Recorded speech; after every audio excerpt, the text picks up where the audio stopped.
students, welcome to the answer writing program. Today we will be discussing 3 questions on the topic important aspects of the governance, e-governance and citizens charter. So let's first see all 3 questions. The first question is asking about the citizens charter and its role in the citizen-centric governance. Question is also asking about the key problems in its implementation.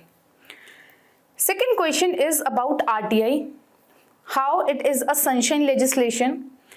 Again, what are some challenges, and we have to write about the measures for the increase the effectiveness of this act.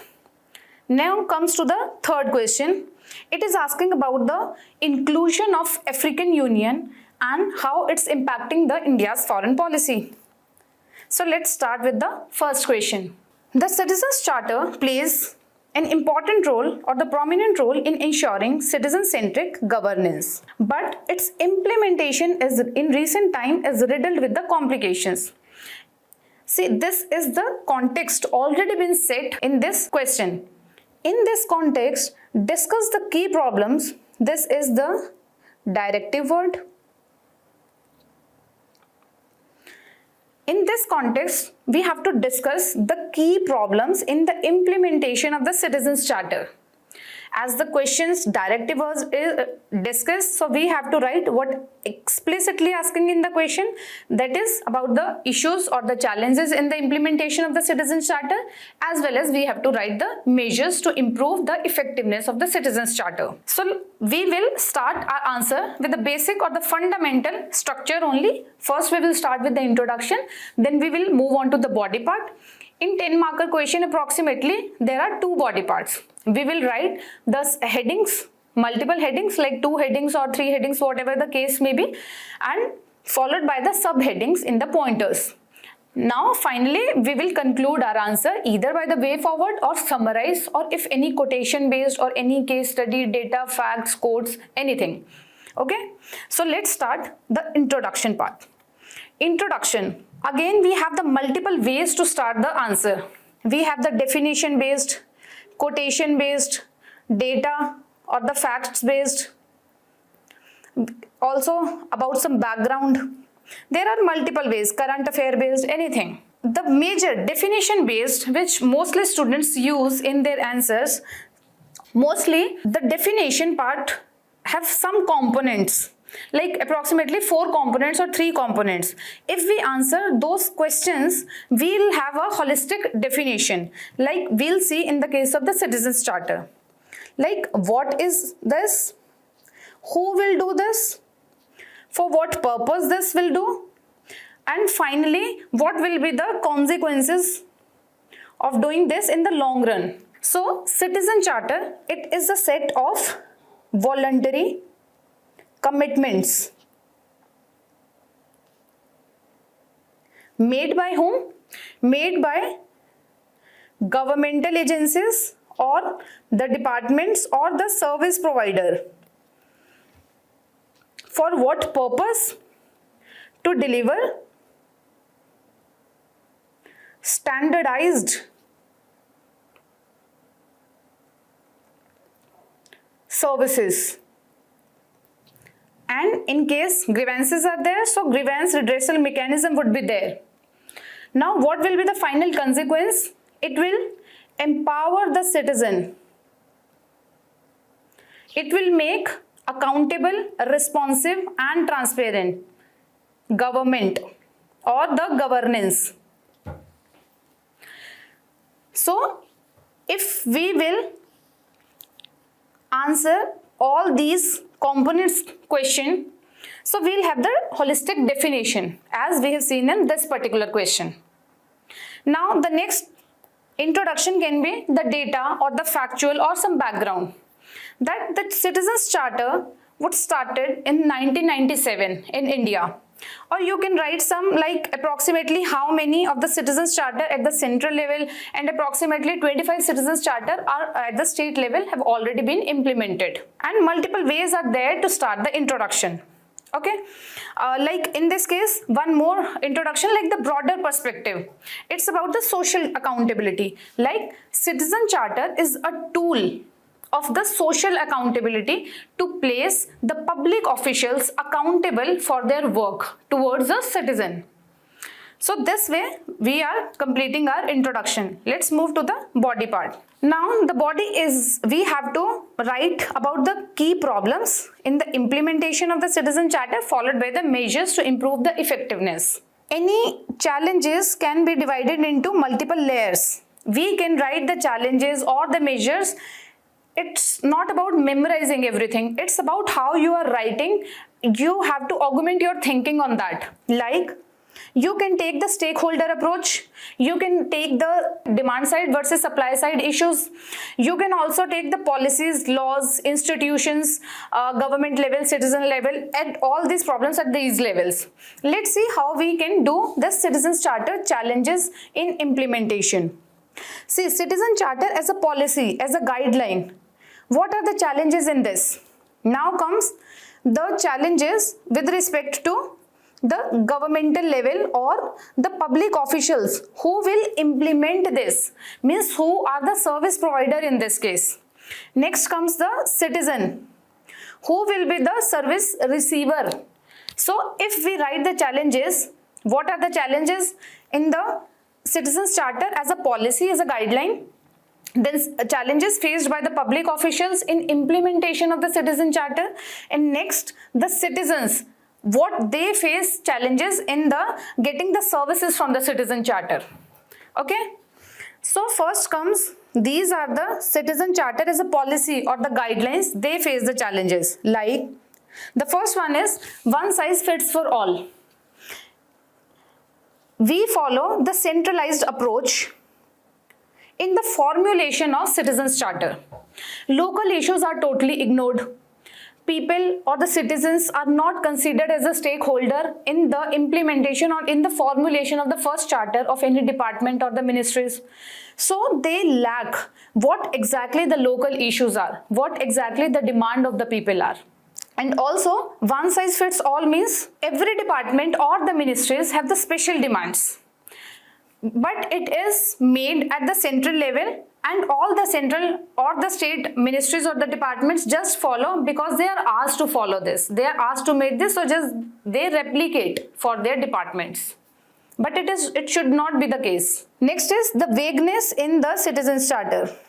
Vagueness means the language is not succinct. The language is, the wordings is not meaningful, what they actually want to deliver. Next comes the linguistic barrier. The Citizens Charter are not available in the vernacular languages.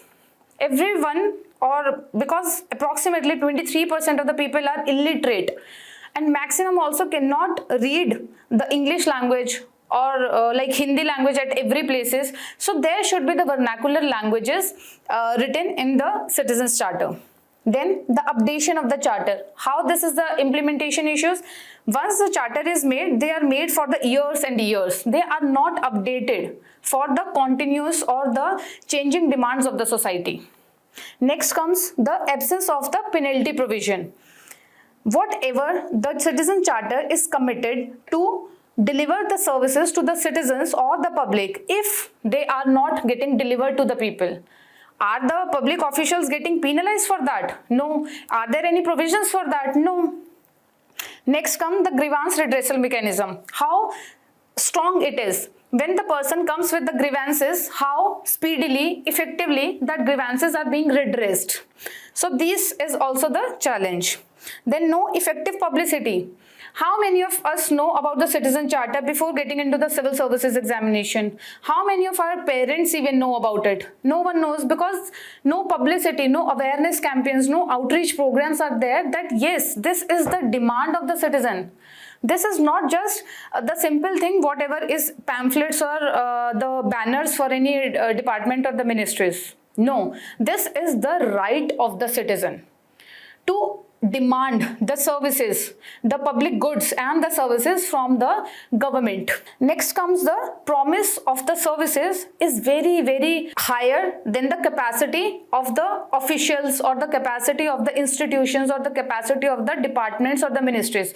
They promises very vaguely. There are very technical jargons in the language of the Citizen Charter, not including the citizens. citizens are not taken as a stakeholder, or they are not being consulted or concerned in the first making of the citizen charter or in the regular updation. The citizens' feedbacks are not being inculcated into the citizen charter. Next comes the public officials, what challenges they have to face and what overall challenges are being there or present due to these public officials. The first one is the bureaucratic mindset. There is a power asymmetry now. The public officials, the top bureaucrats, they have the very high power than the normal or the average citizen. But when citizen charter will be updated or it is enforceable in the society, so they have to share their powers with the citizen. Now the citizen will demand their rights of getting the services delivered to their doorsteps. So then the power will be shared between that bureaucrat or the public official and the citizen. But because the bureaucratic lethargy or the bureaucratic mindset does not allow this power distribution. Then lack of training. What does this mean? The public officials do not have that capacity building mechanisms so that they know the exact gist of the citizen charter, that they have to implement it in the letter and the spirit. Then next comes from the citizen point of view. Citizens are not aware that something exists like a citizen charter. Then comes the illiteracy amongst the citizen. So these are the challenges. Next comes the measures to address these challenges. We have the challenges, and if we correct it or if we make it appropriate, so these are the challenges. One size fits for all. So second ARC said that one size doesn't fit for all. We have to make the citizen charter separate for the every different ministries or the departments. Vagueness, we have to be very specific in the writing or in the wording of the citizen charter. Linguistic barrier, so measure would be we have to make the citizen charter in the vernacular languages. And the very crucial point in this implementation of the citizen charter is the place of the citizen charter is not appropriate in the premises of the departments. Whenever a citizen or the public enters that department, the citizen charter should be placed in the very front part. So that is also the very good measure that people will be aware of that. Then we can put the penalty provisions, we can make strong grievance redressal mechanism, we can do strong publicity, we can make citizens as the stakeholder, not just the passive recipient of the services. Lack of awareness campaigns, outreach programs should be there. Lack of training, capacity building programs, mechanisms should be there for the public official to boost them to play the role in reaping the benefits or in boosting the citizens charter very core beliefs or the values, so that it empowers the citizen, so that the public officials would have the good capacity to implement the citizen charter in letter and spirit. So this was the body part. In the conclusion, what we can write? We can write about Sevottam model, that all the departments and all the ministries, wherever the citizens charters are there, they should try to implement this Sevottam model, which was endorsed by the second ARC. And the second, or you can write both of this, that passage of Public Services Bill, which makes the citizen charter enforceable and justiciable. It was raised in the parliament in 2011 maybe, but it was lapsed. So Sevottam model along with the Public Services Bill will boost the citizen charter mechanism, and the citizen can reap the benefit in the letter and spirit. So this completes the first answer. Let's see what's written in the model answer. Model answer starts with the introduction, that some background. Then comes the role of the Citizens Charter in ensuring the citizen-centric governance. This exactly is not asking in the question. That is why it is written the additional information, because this is the context set in the question. If it is the case that you want to write something with respect to the context, you can write in short in the main body part, or you can write something related to that context in the introduction. Then comes the body part, key problems in the implementation. We have approximately seen everything. Then measures to address the challenges, stakeholder approach, grievance redressal, legal backing. And finally, we concluded our answer with the Sevottam model proposed by the second ARC for the better services. So this was the second question. So this was the first question. Let's see the second question. Second question says that the RTI is considered as the sunshine legislation. In this context, means this context has already been said that RTI is a sunshine legislation.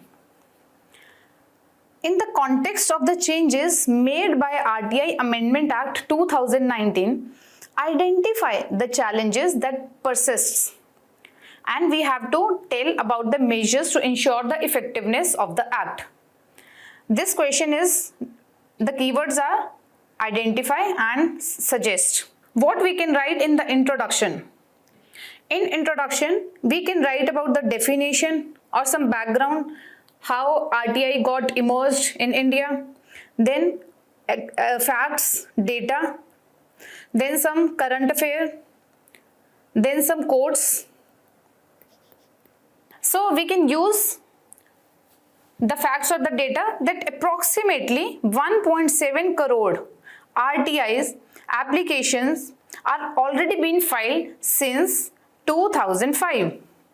So this is the one way to start the introduction.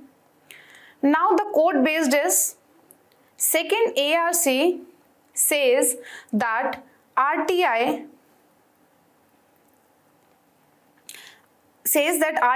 is the master key for good governance.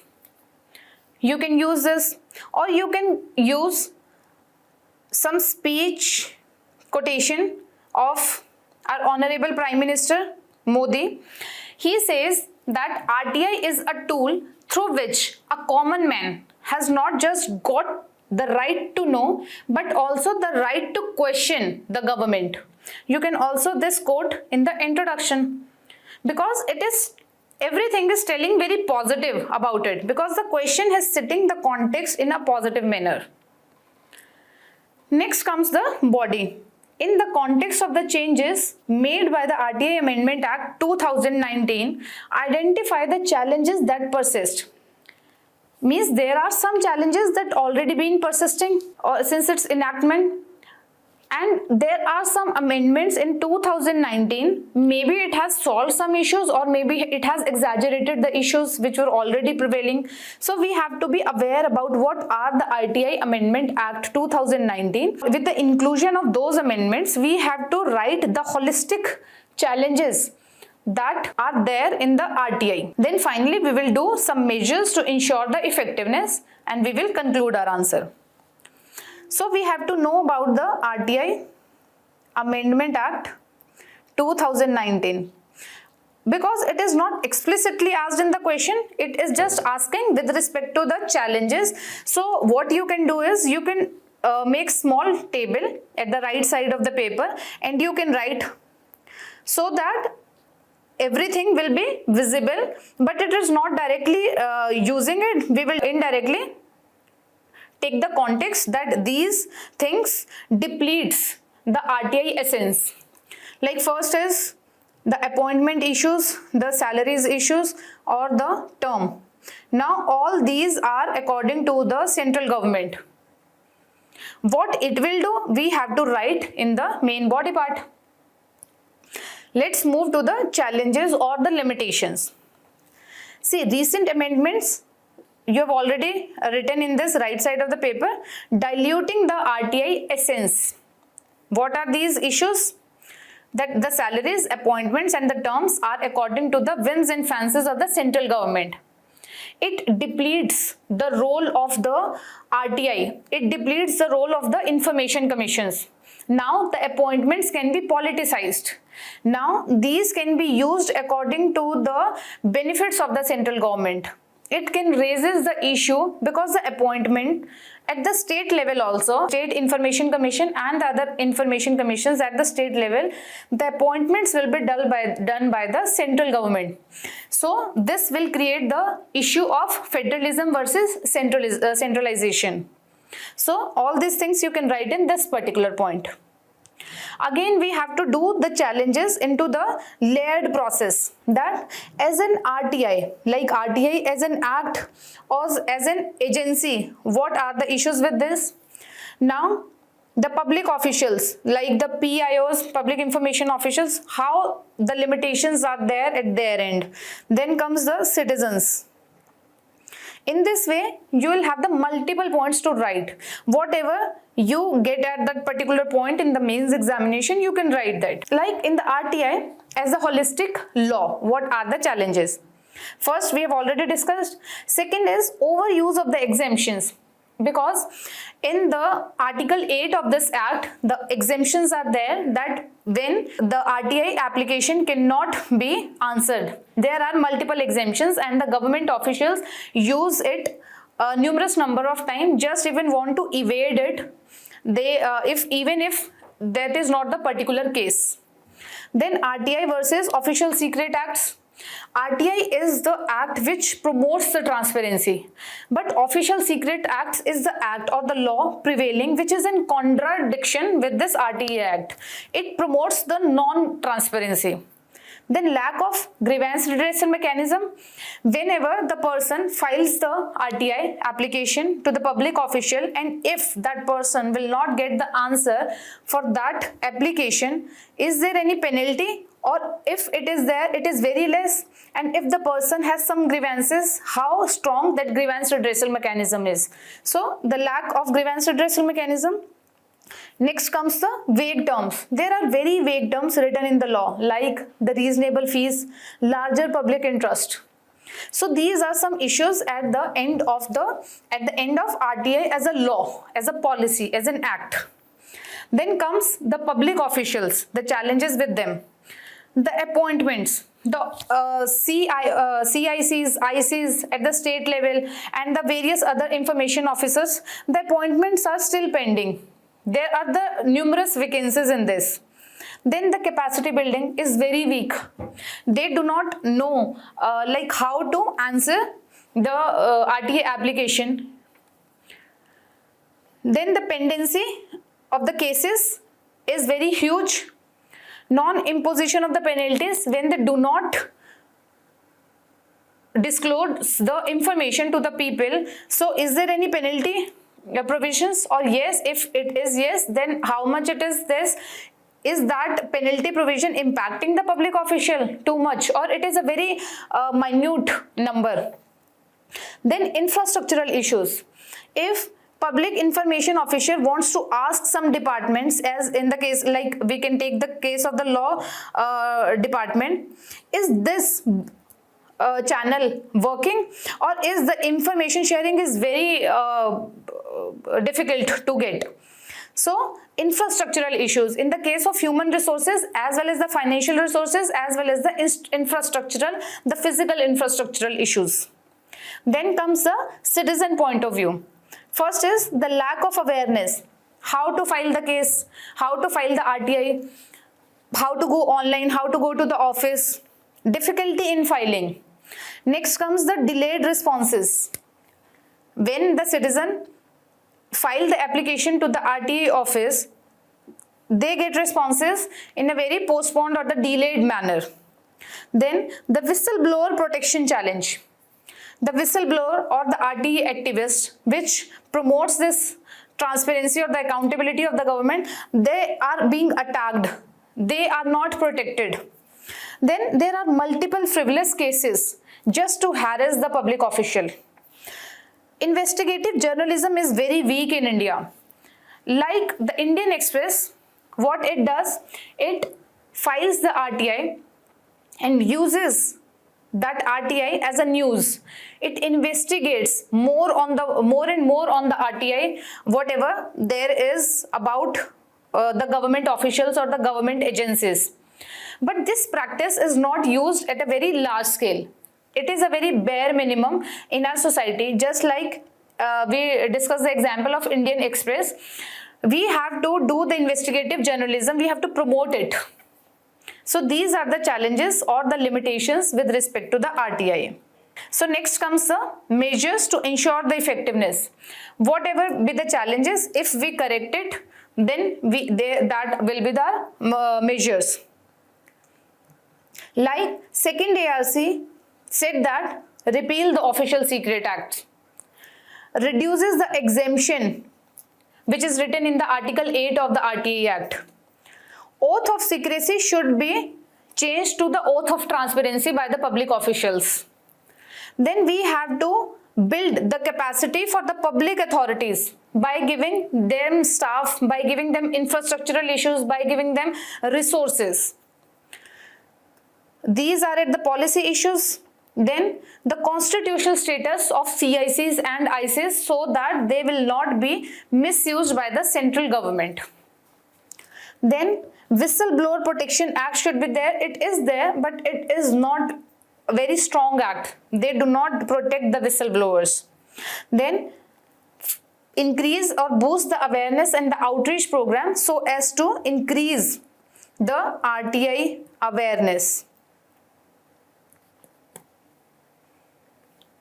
So this was the main body part. Finally comes to the conclusion. Conclusion, because obviously everything is covered in the major body part, that what are the issues, what are the reforms measure. You can still write some 1 or 2 points from here to here. Or if you know any second ARC recommendation about the awareness campaign, about the infrastructural development, about some proper management of the data at RTI offices, whatever you have not written in this part, you can write in this particular conclusion. So this was our second question. Now let's come to the model answer of second question. Starting, it was about the sunshine legislation and how. What is the sunshine legislation? That improves, that boosts the culture of transparency, openness, that enforces the accountability, that checks the corruption, that empowers the citizen, replacing the traditional culture of secrecy prevalent in the public offices. Because this was not explicitly asked in the question, so it is mentioned as the additional information. Next comes the challenges and limitations. More or less we have covered everything: politicization, centralization, pendency, whistleblower, overuse of the national security exemptions. Next comes the measures: balancing RTI with the privacy and the official secret, capacity building for the public authorities. Last is the conclusion. Conclusion is second ARC recommendation, oath of transparency and ensuring the institutional independence in promoting transparency. So this was the second question. Let's move to the third one. Discuss the implications of extending permanent G20 membership to the African Union for India's foreign policy. We have to discuss it. What are the positive implications? What are the negative ones or the challenges that need to be addressed, followed by the conclusion. So in introduction, because the question is asking about the India's foreign policy, majorly the central theme is India's foreign policy, and we have to write about the inclusion of African Union and its impact on the India's foreign policy. So you can introduce with the gist of the principles of the India's foreign policy, or you can quote some quotations from the personalities. Like India's foreign policy, our Indian foreign policy is always based on the strong values, belief, ethos. It believes the dialogue, deliberations, discussion. It is pragmatic in approach, not rigid. The India's foreign policy, it has some core values that are constant. We never change that. But the peripheral values changes with the changing time. So core values always remain intact. So you can start your introduction with this, or you can use the G20, the theme of G20 as a Vasudhaiv Kutumbakam, one world, one family, and the world is one. And you can correlate the India's push of European Union in G20. It shows the India's commitment to accomplish or to achieve the unity in diversity and the cooperation at the global sphere. So you can write this as well. Next come the quotation based introduction, like former Foreign Secretary of India Shiv Shankar Menon has said that India's foreign policy is about mini-maxing. What is this? Minimizing the damage or the harms and maximizing the opportunities at the global scale. So you can write any of the introduction in this particular question. Now let's come to the body part. The question is demanding the positive implications for the India's foreign policy objectives. We have our Indian foreign policy. There are some objectives.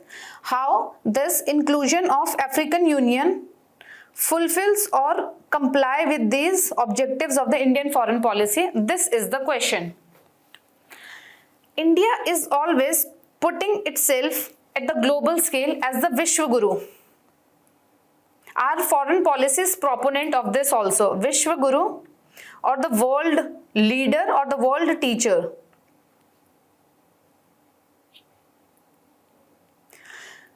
So, leading the developing world is the key to the India's foreign policy. And inclusion of African Union in G20 and the India's push towards this, promoting the African Union at the global level. So this sufficing the leading the developing world objective of our foreign policy. First one. Second is India's engagement with the global south. Now India is becoming as a voice of the global south. It is leading the global south. It is emerging as a reliable partner of the global south. Like in the case of Africa, African Union or the African countries, multiple initiatives are already been there in Africa of India, and the Chinese presence is already there due to its Belt and Road initiatives. Due to this push of African Union to include in the G20, what it does? It creates the opportunity or the alternative for the African nations as well. In compared to the Chinese presence, they find now the new alternative where they can push their demands, where they can ask for the investments. So, and also they got the new stage at the world level to raise their voices, to raise their concerns. So this is in line with our foreign policy objective, that it is the reliable partner or its engagement with the global south. Next comes is the bid for the UNSC seat. Our demand or our always the vision to get a permanent seat in the UNSC. Then how AU accomplishes this, the inclusion of AU in G20? Because AU comprises of 55 African nations. And when we have pushed for them, obviously they will also back us. They will also back us at the UNSC seat. So we can get 55 votes from these African nations at the UNSC membership or the UNSC seat when we will compete for the UNSC seat. Next comes the diaspora or the cultural diplomacy. Already in African nations, there is a very high craze of the Bollywood, of Indian soft power is very strong there. So with this inclusion, it will be more stabilized. It will increase. Then comes the resource or the economic diplomacy. Democratic Republic of Congo consists of approximately like half of the world's cobalt, a metal essential for the lithium ion. And all the global economies are transitioning from the fossil fuel based economy to the renewable sources based economy. So India can reap the benefits from that. We can boost our economic diplomacy with the African nations. Then the last comes is the multipolar world. India never wants a dominated by the one country or the one personality world. It always wanted the multipolarity.